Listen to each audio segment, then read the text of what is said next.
আমার কুটাও নাই টেহাও নাই হেরুম মেদাও নাই হারা জীবন ওই মোটামুটি লম্বর পাইয়া পাস করছি তবুও কার বাপ মা না চায় সন্তানটা প্রতিষ্ঠিত হইতো। আসসালামু আলাইকুম প্রিয় ভাই ও বোনেরা, আশা করি আল্লাহর রহমতে ব্যক্তি বালা আছেন, আমরাও বালা আছি আলহামদুলিল্লাহ। অকরে শ্বাসরুদ্ধকর পরিস্থিতি কি নহানে যাওন গেছে না নেটওয়ার্কের বাইরে যোগাযোগবিহীন অস্থিতিশীল অবস্থা, ব্যক্তির মনে ওই আতঙ্ক আর একটাই প্রশ্ন, কবে সব ঠিক হইব। আমরা সবাই চাই সব ঠিক হইতো, হয়তো সবকিছু আবারও আগের মতো হইব, ঠিক হইব, কিন্তু মাঝখানটা কতগুলা মায়ের বুক খালি হয়েছে, স্বজনহারা আত্মচিৎকার, সারা জীবনের সঙ্গী টেহা পয়সা সান্ত্বনা দেয়া এটার ভর্তুকি দেওয়া সম্ভব না। আর আমরা দূরেতে হয়তো কষ্ট পাইম কিন্তু কষ্টের ভাগিদার হইতারতাম না। তবে মনেতে শহীদ হওয়া ভাই বোনগুলো লাগিয়া দোয়া করি আল্লাহ তাগর পরিবারের ধৈর্য ধারণ করার ক্ষমতা দেখ। মনেতে চাইছি কোটা সংস্কার, তবে এই রক্তক্ষরণ তো চাইছিলাম না। আমার আম্মা জান আমারে পড়ালেখা লইয়া যে বহাডি ওই বকছে কইছে বালা হইরা পড়, নইলে রিক্সালার টাইম বিয়া দেয়া দেন, বালা হইরা পড়লে তো বালা একটা চাকরি পাইবে, নইলে তো পাইলা গুতাইয়া ওই খাউন লাগবো। আর ওহনে ভিডিও বানাই দেখা আমার আম্মা জান পড়ালেখা হইরা আর করবে কি, ভিডিও বানাইয়া ওই তো খাইবে আর পড়ালেখা হরুন লাগতো না। বাস্তবতা এটাই, আমি জানি আমার কুটাও নাই টেহাও নাই হেরুম মেদাও নাই হারা জীবন ওই মোটামুটি লম্বর পাইয়া পাস করছি তবুও কার বাপ মা না চায় সন্তানটা প্রতিষ্ঠিত হইতো। আমার বাপ মাও চাইছে আমি যাতে বালা হইরা লেখাপড়া হইরা হাইরা পরে প্রতিষ্ঠিত হই। যাওগা শেষ বালা তার সব বালা আবারও প্রমাণিত হইল একতা ওই বল। ছাত্র অধিকার আন্দোলনে ছাত্র রাজনীতির প্রয়োজন নাই, সাধারণ ছাত্ররাই একজোট হইলে অধিকার আদায় সম্ভব। এইরকম পরিস্থিতিতে টিভিতে অনেক সময় দিছি, মোবাইলে মিনিট বইরা 10 বার কল দেয়া, একবার লাইন পাইয়া মার লগে কথা কইছি, মিটারও টেহা নাইগা গড় বাজার নাইগা, আপনজন অনেকে ওই দূরে।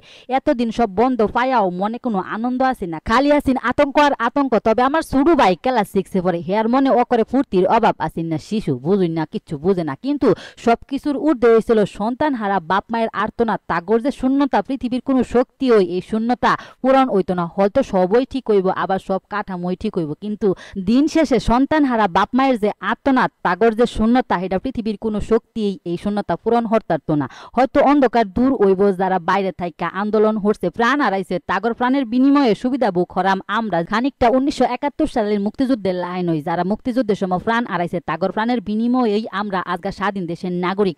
আমার মতো অনেকেই হয়তো আন্দোলনে যাওয়া সম্ভব হয়েছে না, তবুও দোয়া করি সন্তান হারা বাপ মায়ের যে আল্লাহ ধৈর্য ধারণ করার ক্ষমতা দেখ। কারণ আমিও একজন মা, সন্তানের মায়ের যে কতটুকু আমি একটু হইলেও বুঝি। সন্তানদের ছাড়া এক মুহূর্ত অকার চিন্তা হলে দমটা বন্ধ হইয়া আয়। আমরা অনেকেই আমার কমেন্ট করছুন দেশের এই পরিস্থিতি, বেডির অহনো খাওয়া শেষ না, অহনো বেডির রেসিপির ভিডিও দন লাগে, তুই তুকারি হইরা হাইরা অকরে কমেন্ট বক্স অকরে গাইডালছেন। আমরা সবাই জানি দেশের মানুষগুলা বালা নাইগা, লাখ লাখ পরিবারের মনে খালি আতঙ্ক। লাস্ট যেদিনকা ভিডিও আপলোড করছিলাম আমি আসলে হিরম কিছুই জানতাম না, মোবাইল আতো লয়ার সময় পাইছি না, বাড়ির ব্যাগ কাম কইরা হাইরা পরে খালি ভিডিওটা আপলোড দিছিলাম।